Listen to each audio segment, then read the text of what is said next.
For thousands of years, Egypt has been known as a place of colossal structures, strange rituals, and technologies so advanced that they continue to astonish.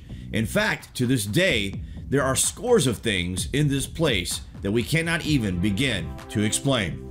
Imagine if the real history of Egypt cannot be found written on the walls of its tombs and temples, but on an alien planet far, far away. What if ancient Egypt was the center for alien activity on the Earth? In November 2017, news was breaking around the world announced the discovery of what could be an enormous chamber within the Great Pyramid of Giza. If it can be verified, it would be the first major find inside the pyramid since the 1800s and a possible game changer in understanding both the pyramid and the civilization who built it. The discovery of the void is sensational because it opens up the whole discussion to more questions and to new answers. The void is so massive that the Statue of Liberty would fit inside easily from head to toe and still have room to move around. Isn't that incredible? Every single block of the Great Pyramid is bigger than a car, and there are over 2 million of them. Oftentimes we throw around the words awesome or monumental, and we don't really think about these words. But when you stand in front of the Great Pyramid, the word awesome is, in fact, an understatement of the grand size and scale. Built from more than 2 million limestone blocks, each weighing thousands of pounds, the pyramid is aligned perfectly to the cardinal points of the compass, north, south, east, and west, suggesting that its builders possessed extraordinary geographical knowledge. According to mainstream Egyptologists, the Great Pyramid was built by the pharaoh Khufu, who reigned from 2589 to 2566 BC during the 4th dynasty of the Old Kingdom. But this notion is hotly contested and is based entirely on a single and very controversial discovery.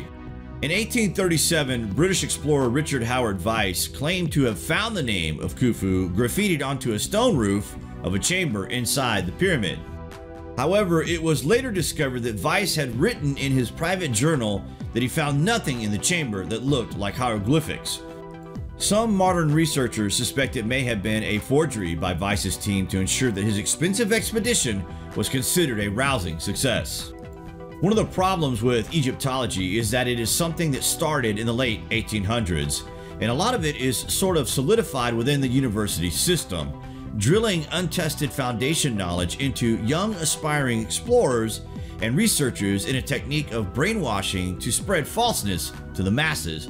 And it worked in a restricted world until we realized that something was not adding up, and in fact, a cover-up of fantastic proportions has been in place for ages. Egyptologists, archaeologists, and geologists are discovering new things about Egypt all the time that completely shakes the foundations of what they thought they knew about the place. We're even finding there are structures much older than what the mainstream Egyptians would say. And the fact is, the Great Pyramid was likely built long, long before the reign of Khufu. There are many who believe the colossal structure is probably more than 10,000 years old and date back to a period predating that of the Great Flood. The main reason this pyramid is the most magnificent of all of them is not because it is huge, but because it is the biggest of them all, the oldest of them all, which means they got this thing built to perfection at the first attempt without any mistakes. This suggests the builders knew exactly what they were doing based on previous experience. But how can this be if this was the first pyramid constructed on the good earth? Wait till you hear this. Is it possible that whatever lies within the newly discovered void in the Great Pyramid will reveal not only incredible truths about ancient Egypt, but about the history of humankind? Could there be clues that reveal that Egypt was once home to an extraterrestrial civilization? The news of a possible 4th chamber within the Great Pyramid has become a source of great controversy inside the archaeological community. They have long held the belief that pyramids were essentially built as burial vaults, each possessing no more than 3 chambers. Archaeologists and Egyptologists claim that they were tombs for the pharaohs, and yet no Egyptian pharaoh was ever found in a pyramid in Egypt. We have found the mummies of many Egyptian pharaohs, but they're found in the vaults deep underground at the Valley of the Kings in Luxor, hundreds of miles away from the pyramids. The pyramids have no real explanation of what their purpose was. According to what are referred to as the Pyramid Text, a collection of ancient religious texts that were carved on the walls and sarcophagi of the pyramids at Saqqara more than 4,000 years ago, the god Osiris and his wife Isis came to Earth from the constellation of stars known as Orion's Belt, and it is from them that all human life originates. Osiris was the central god of the Egyptian belief system, and he was a god of fertility and a god of the earth, and he died and was reborn in his son Horus. So you have the cycle of death and rebirth, and this is part of the Book of the Dead. So the pharaoh, the king, would die and be resurrected. According to the story, Osiris had an iron throne that was coveted by many who sought to possess its awesome powers. One of these was Osiris's brother, Seth, who murdered Osiris in an effort to obtain the throne. Throughout ancient Egypt, in the temples, we see depictions of the gods on their thrones. These thrones are feathered because they are ascension vehicles. They are vehicles that take them to the stars and back. Could it be very possible that the throne is in the void? When we found this pyramid, there was no mummy, there were no treasures, no nothing. No hieroglyphs, nothing. What if all this that we're looking at is a decoy? Because the walls inside the Great Pyramid contain no hieroglyphs, and there is no evidence that the colossal structure was ever used as a tomb or temple, there has been increasing speculation to its original purpose. One theory held by numerous scientists and archaeoengineers is that the pyramid and others like it may have been built as one and an enormous network of power plants. Christopher Dunn's theories indicate that some of these pyramids had chemicals mixed in them. And in fact, studies of his working devices have shown that this probably would work. According to Christopher Dunn, the pyramids were actually geomechanical devices. In other words, they were attached to the earth. They were tuned to vibrate with the frequencies of the earth, and they converted the energies of the earth into electromagnetic energy. The best example of this is in the Great Pyramid. It's probably the most precise structure on the planet. According to Christopher Dunn's theory, the process of generating energy began with drawing water from the nearby Nile River to the base of the Great Pyramid. Right in front of the door of the entrance door of the Great Pyramid, there used to be a wall shaft, which was documented in 1857. And so the water would just feed down into a moat around the Great Pyramid and then go down the entrance shaft down under the ground. The water was used in the subterranean chamber. It is a water pump. The water was used to cause a compression wave and cause the pyramid to resonate. So in the Queen's Chamber, two chemicals were introduced: hydrated zinc through the northern shaft and a dilute hydrochloric acid through the southern shaft. This vessel represents the Queen's Chamber. When you bring these two liquids together, a chemical reaction occurs, and a product of that chemical reaction is hydrogen. The hydrogen vapor then escapes through the chimney, and there you have the reaction. Adding credibility to Chris Dunn's remarkable theory is the fact that the traces of both zinc and hydrochloric acid have recently been found in the shafts leading to the so-called Queen's Chamber. But if the pyramid was really designed as a gigantic power plant, how was the power applied? Could the Great Pyramid of Giza have been designed as part of an enormous network of ancient power plants, not 4,000 years ago, but much, much earlier, and by a civilization with incredibly advanced knowledge? For centuries, the Great Sphinx had appeared only as a giant head, peering out from a mound of deep desert sand. Only after years of excavation was the enormity of the structure once again revealed to the world. According to mainstream archaeologists, the Sphinx dates back to approximately 2500 BC during the reign of the pharaoh Khafra. But in recent years, that information has been challenged by new research, which suggests that the Sphinx could be much, much older and probably more than 10,000 years old. Carved in rock and located between the paws of the Sphinx is an ancient inscription known as the Dream Stela. The Stela writing tells us about a time when the gods still mingled with human beings. The ancient Egyptians were very clear in this. Another part of the inscription in which the Sphinx tells Thutmose that once dug out from the sand, the earth and everything illuminated by the flashing eye of the Lord of all would be his. Now, the amazing thing about this is that we are learning of what's called the flashing eye of the Lord. What is the flashing eye of the Lord? This sounds like some kind of technology that is in communication with the Sphinx, or perhaps challenged by the Sphinx, that could ensure the prosperity of Thutmose IV. The Sphinx is credited with ensuring the prosperity of Thutmose's dynastic family that would later include the pharaoh Akhenaten. During his reign, Akhenaten decreed that Egypt would no longer worship a number of gods, but just the one god Aten, who was depicted as a golden disc in the sky. Akhenaten was said to become enthralled with the sun disk and this eye of the Lord. Is it possible that the eye of the Lord and the Aten disk are one and the same, and that they are, in fact, some kind of UFO spaceship that's hovering over Egypt as an eye in the sky and is guiding Egyptian civilization? There's literally no technology out there, not even carbon dating, that can actually tell us how old exactly the Sphinx is. Mainstream Egyptology and mainstream archaeology claim that the Sphinx was sculpted the same time the second pyramid was, but this is all guesswork. All the knowledge we have is still a guess. We're off by tens of thousands of years. A couple of Egyptologists in the early 20th century saw that there were weathering patterns on the Sphinx that seemed not to fit the weathering patterns of other structures of the Giza Plateau. This means there is incredible discrepancies between what we see on the Sphinx and other structures on the Giza Plateau. If the Sphinx was built in 2500 BC, there would not be the amount of water erosion on the Sphinx that we can see. So either the climate of Egypt was drastically different than what we think of it in 2500 BC, or the Sphinx is at least 10,000 or 12,000 years old.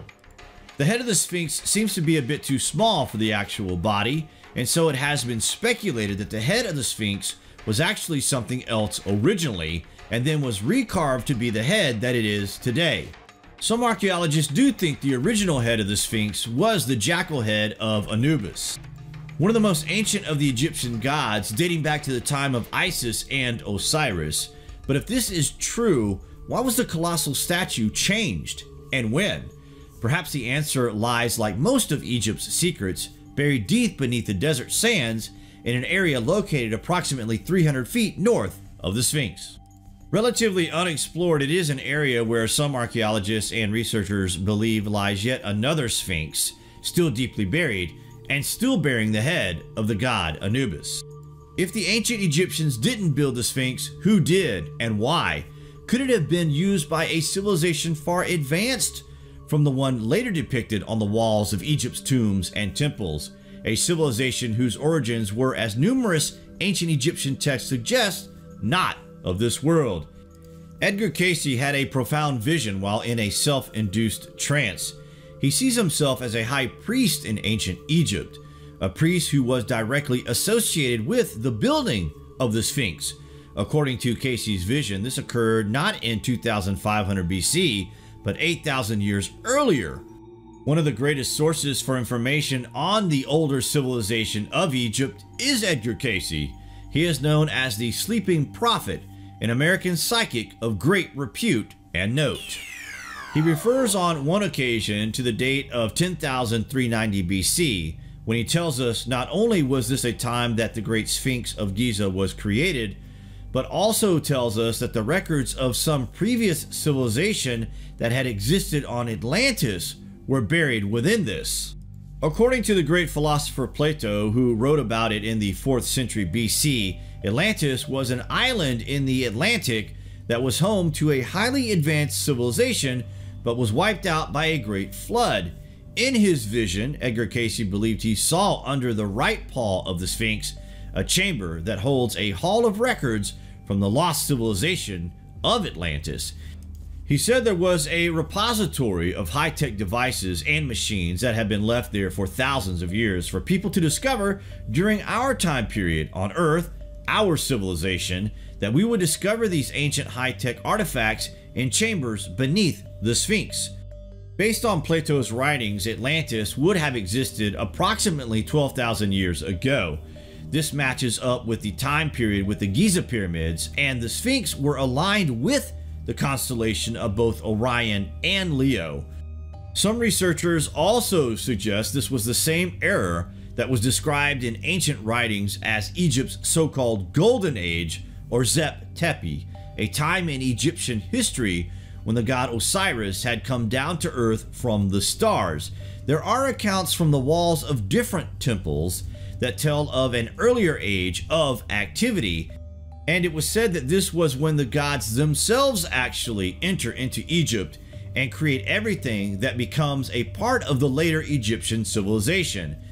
They created the first enclosure, the first temple, and various other strange structures, which suggest some from a high technology and suggest that an advanced culture existed and thrived there, although there are many who dismissed Edgar Cayce's incredible vision as a mere hallucination.